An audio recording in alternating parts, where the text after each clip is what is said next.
What's up, everybody? Thank you so much for watching. Be sure to like, share, and subscribe if you have any fantasy football questions or comments.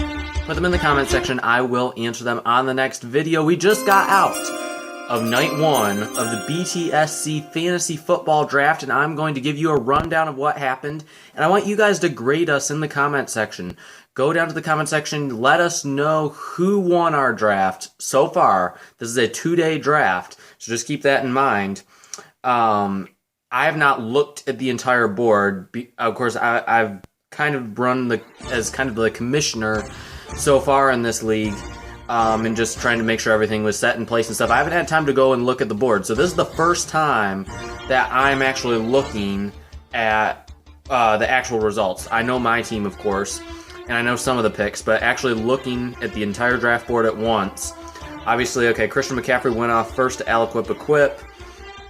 Had the first pick. Dalvin Cook went 2. This is where the first surprise was. M.S. Wagner with the 3rd pick took Tyreek Hill, which was a surprise. I mean, like, I had him 5th on my board, which I thought was, higher than what most people had. But he went wide receiver early. A little bit of a surprise there, going with him over Derrick Henry, this being a non-PPR league. That surprised me a little bit. Henry and Kamara came off next, followed by Barkley, Aaron Jones, Devontae Adams. Then we had a couple receivers, him and Diggs. Then it went back to running backs. I was thrilled that Nick Chubb was there at 11. I couldn't believe it.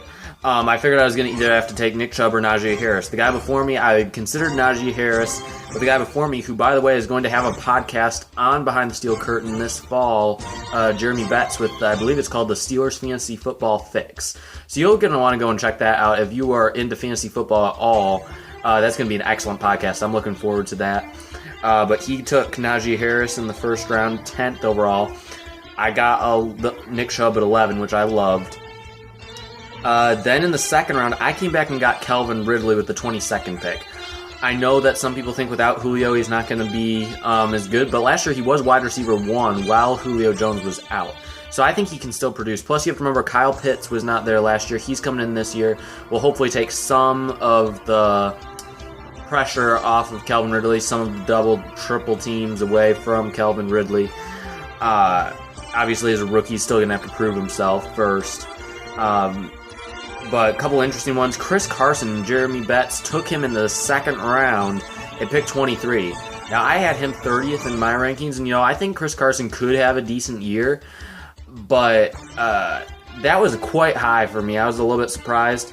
But if you look at the running backs that went after him, Miles Sanders, okay, Josh Jacobs went 26th overall. I mean, running backs went early, so this wasn't necessarily as bad as a pick as what it seemed right when we saw the pick come in.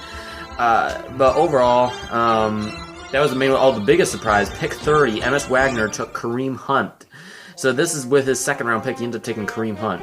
So I don't know if he is predicting Nick Chubb injury, which as a Nick Chubb owner now, I definitely hope not. But if you have him, that Kareem Hunt is, at that point, that's just a little bit too high, I think. And then DeAndre Swift was the following pick. The only thing with Swift is that if Detroit is trailing, they're going to be throwing the ball a lot more. Now, that could mean Swift gets involved in the passing game, but they did bring in Jamal Williams, and offensive coordinator Anthony Lynn has considered him the A-back, a traditional A-back, so the guy that you would have running on early down. So I don't even know if DeAndre Swift's going to be a workhorse for that team. The first quarterback was actually not Patrick Mahomes. It was Josh Allen with the 24th pick. Cocalico in this league took Josh Allen. And actually, if you want to see the entire draft results, I will either put this link to the Google Sheets pick tracker we're using or the actual draft thread that we had last night. I'll post that in either the comment section or the description, and you can go from there. But yeah, those were the main surprises early on. Patrick Mahomes was taken at pick 34. I was hoping he would follow me at 43. Didn't happen. I ended up taking Mike Davis with that pick. A little bit higher than what I had wanted to, but he was really the top available guy. Chris Carson was there. That I didn't want to reach for a Chase Edmonds or a Javonte Williams. Unfortunately, neither of them made it to me with 2 picks later. My 4th round pick, pick 54, I took Chase Claypool, which I was happy about because, of course, Ridley, I believe, has a little bit higher floor. And then I think you have that ceiling with Chase Claypool. So if Claypool has his breakout season, I could potentially have 2 wide receiver 1s, which I'm going to need because I believe those are the only 2 wide receivers I've taken through 8 rounds. So it's definitely going to be something I'm going to have to address tomorrow. I did decide to go running back heavy. I've taken 4 running backs. But just going down the list, Odell Beckham was taken at pick 57. That was a bit high for me. Obviously, if you watch the channel, I've talked down Odell several times. Just not a fan of him. He was taken actually by the league champion last year, Dukes. So that was a little bit of a surprise. The pick right after him was Kyle Pitts at pick 58, which really was not bad value at all. The tight ends really did not go off the board. Now, if you're trying to prepare for your fantasy drafts, I know this is only 1 draft, but if you're in a longer draft of 16 teams, like this one, 14 teams, it seems to be following a familiar pattern this year, and it seems to be the traditional running back heavy early with a couple wide receivers and quarterbacks mixed in. But the tight ends seem to drop because getting that premium wide receiver and running back, I think in bigger leagues, a lot of people are devaluing the tight end position, and that's not necessarily a bad thing. But really, George Kittle did not go until the 32nd pick. Darren Waller didn't go until the 41st pick. And of course, Kyle Pitts, 58th pick. TJ Hawkinson, who I really wanted, I was tempted to take at pick 65. But this was where it got interesting. This is the 5th round. Okay? To start off the 5th round, I'll equip. Javonte Williams. He was the first guy I was going to take. Gone. But, of course, this is a 16-team league, so, I wouldn't take him quite this high in a traditional draft.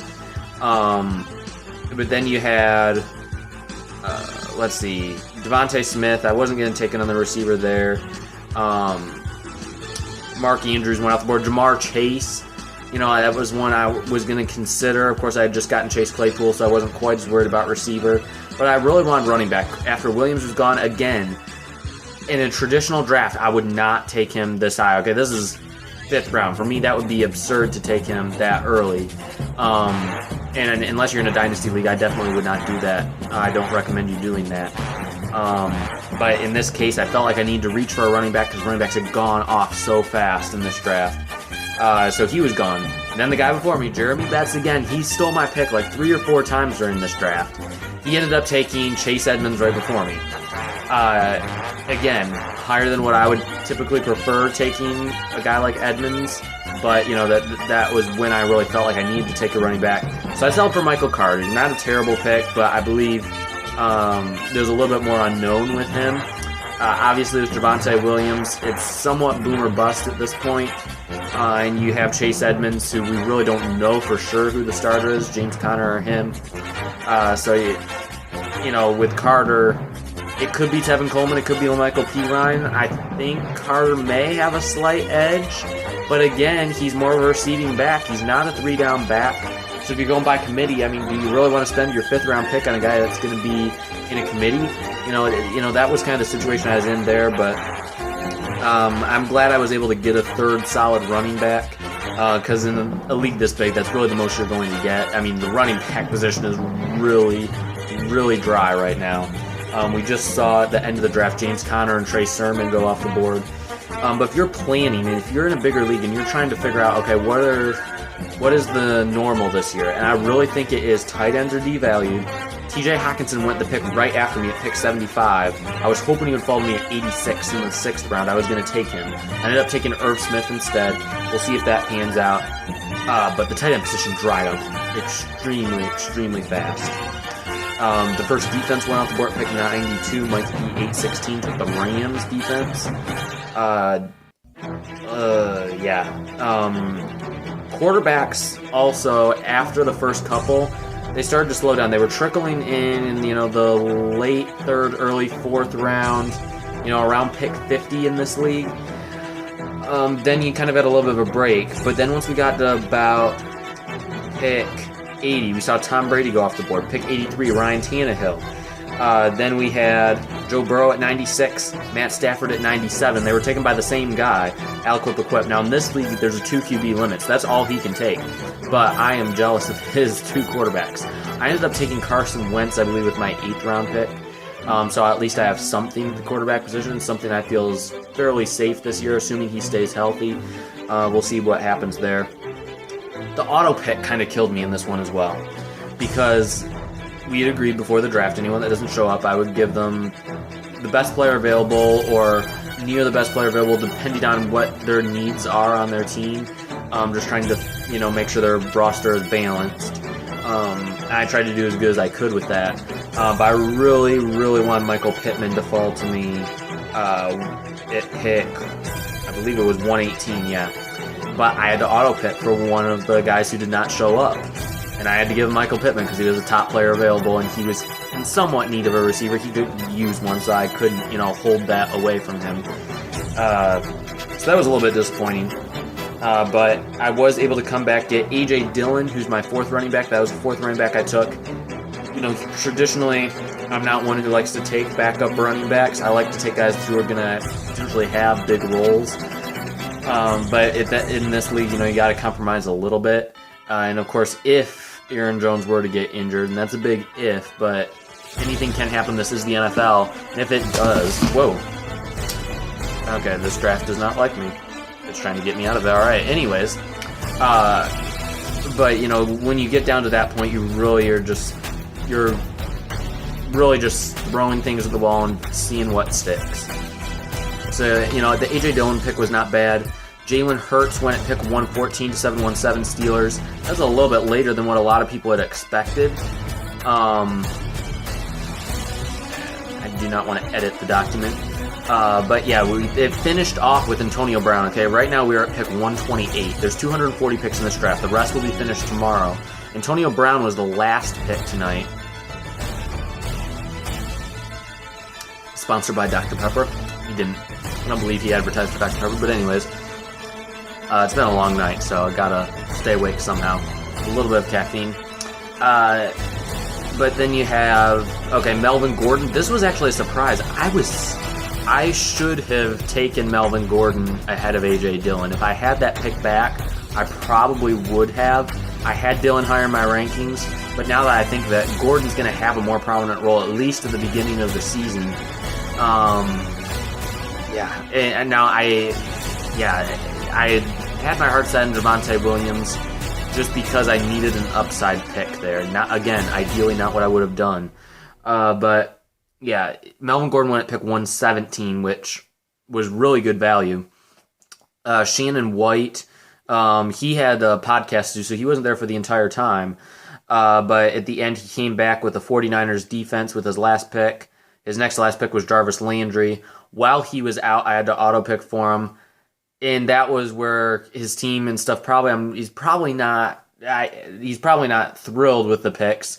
But according to the best player available, it was Brandon Ayuk. I gave him a receiver. Could be solid. Zach Moss, if he stays healthy, could be the RB1 in that offense, but obviously not who you necessarily want as an RB2.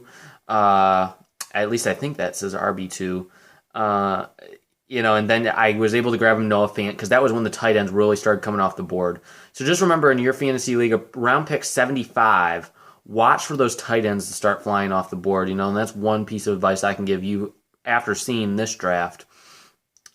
Aaron Rodgers was a big surprise. Mr. Math Miller took him at pick 68.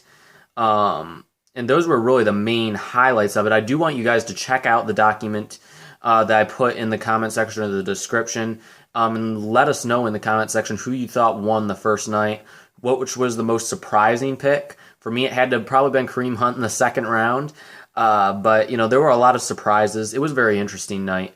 And I'm excited to finish it off tomorrow night. Going to see probably some surprising names go off the board at the end that we're just not expecting.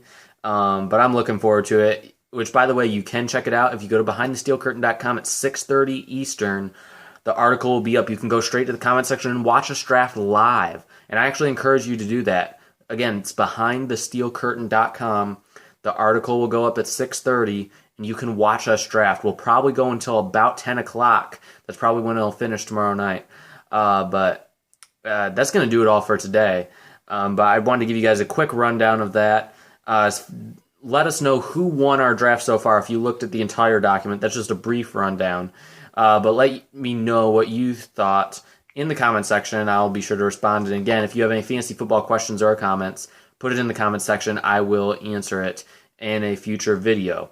Now, there was one question that I was given. I believe it was by Kaliba King, and he was asking thoughts on Nelson Aguilar and Jacoby Myers, I believe. So to answer that question, if you're there, if you're still watching, Kaliba, for Jacoby Myers, I would probably say no to unless you are in a 16 or 18 team league, just because of all the guys they've added, whether it be Kendrick Bourne, Aguilar, the 2 tight ends they brought in. I'm just not sure where he's going to fit, especially if Mac Jones is the quarterback. He's going to have to develop chemistry with him. Not sure if that's going to happen. And then with Nelson Aguilar, I would be willing to take a chance on him at the end of a traditional 10 or 12 team league. Even in non-PPR, he does bring some value because he does have some big playability, and he's going to probably be the wide receiver 1 in that offense. So there's definitely going to be a decent target share there for him, no matter who's the quarterback. Obviously more so with Mac Jones, because I think there'll be more of a passing team under Mac Jones. And in the end, I think that's who's going to be the starting quarterback. I really do. But that's going to do it all for today. Be sure to like, share, and subscribe. Make the channel grow. And we'll see you on the next video.